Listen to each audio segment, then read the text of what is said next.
வணங்குகிறேன். வாருங்கள் குமரப்போழலே, அமருங்கள். நன்றி நன்றி. பெருநிலக்கரான தாங்க இவ்வேழை புலவரை நாடி வந்த காரணம் என்னவோ? ஒன்றுமில்லை புலவரே, முதலில் இதை எடுத்துக்கொள்ளும். 1000 வராகன் இருக்கிறது. 1000 வராகனா? எனக்கா? எதற்கு?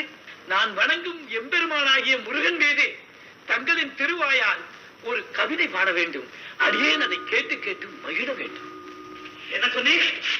முழுவதற் கடவுள், முக்கண் படைத்தோர், முப்புறமும் எரித்தோர், எப்புறமும் வணங்கும் என் அப்பன் பரமேஸ்வரனை பாடும் வாயால் அவன் மைந்தரையா பாடச் சொல்லுகிறேன். போதும்.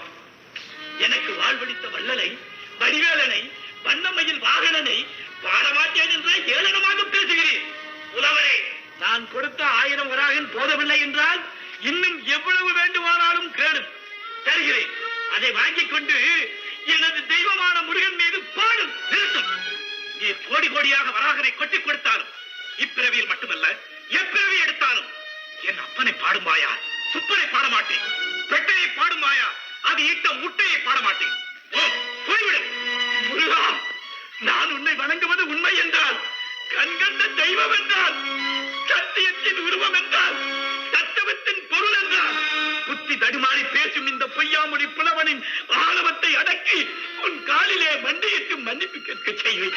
அது மட்டும் போராது முருகா, இந்த புலவன் வாயாலேயே உன் புகழை பாடுபடி செய்ய வேண்டும்.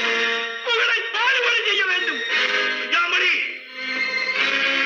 வருகிறேன்.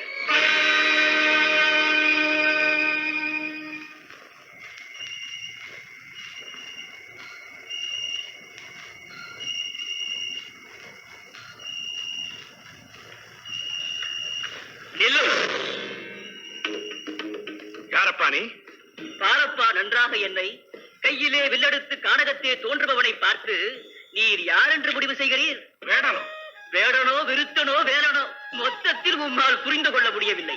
உனக்கு என்ன வேண்டும்? உம்மிடம் உள்ளது வேண்டும். ஓஹோ, நீ கல்வனோ? அப்படித்தான் வைத்துக் கொள்ளுவே. எடும் விரைவில். உனக்கு கொடுக்க என்னிடம் பொருட்செல்வம் ஏதும் இல்லையே.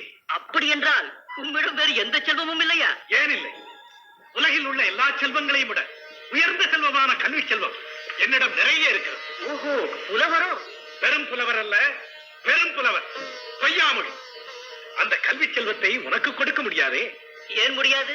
எப்படி முடியும்? என் மீது ஒரு பாட்டு பாடும், அதை ஏற்றுக்கொள்ளுகிறேன். பாட்டை புரிந்து கொள்ளும் சக்தி கூட உனக்கு இருக்கிறதா? முதலில் பாடும் அந்த சக்தி உமக்கு இருக்கிறதா என்று பார்த்து விடுகிறேன். உன் பெயர் என்ன? முட்டை. இப்படி ஒரு பெயரா? இருக்கிறதே. என் பெற்றோர்களிட்ட பெயர் அல்ல, உம்மை போன்ற ஒரு பெரும் புலவர் சூட்டியது. பெரும் புலவருக்கு இப்படி ஒரு மட்டமான கற்பனையா? சரி சரி, உன்னை பற்றி பாடாவிட்டால் நீ என்னை உயிரோடு விடமாட்டாய். பாடுகிறேன். பொன் போலும் கள்ளி பொறி பறக்கும் காணலிலே, பொன் போலும் கள்ளி பொறி பறக்கும் காணலிலே, என் பேதை செல்லற்கு இயல்தனே,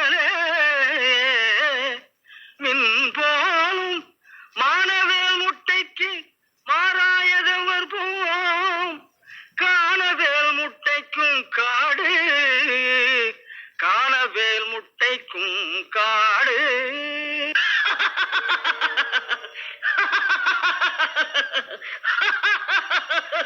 ஏன் சிரிக்கிறாய்? நீர் பாடிய பாடலில் சொற்குற்றமில்லை, ஆனால் பொருட்குற்றம் இருக்கிறது. பொருட்குற்றமா? ஆமாம்.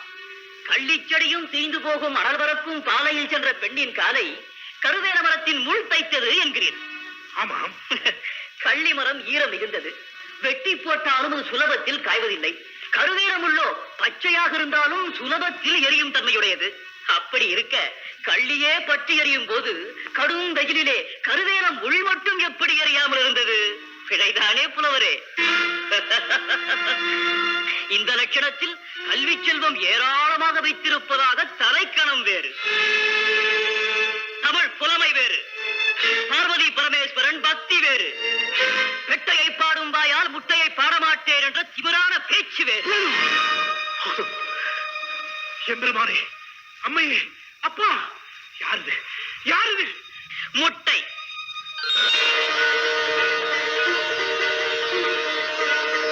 பெட்டையிட்ட முட்டை. அப்பன் பெற்ற சுப்பன் பாடமாட்டேன் என்று குமரப்ப வள்ளலிடம் அகந்தையாக பேசி அவமதித்தேன். என் அகந்தையை அழிக்க வந்த அழகு தெய்வமே, கவிதை இன்பமே, கன்னி தமிழ் வளர்த்த சங்கமே, என்னை மன்னித்து விடுங்கள், என்னை மன்னித்து விடுங்கள், என்னை மன்னித்து விடுங்கள்.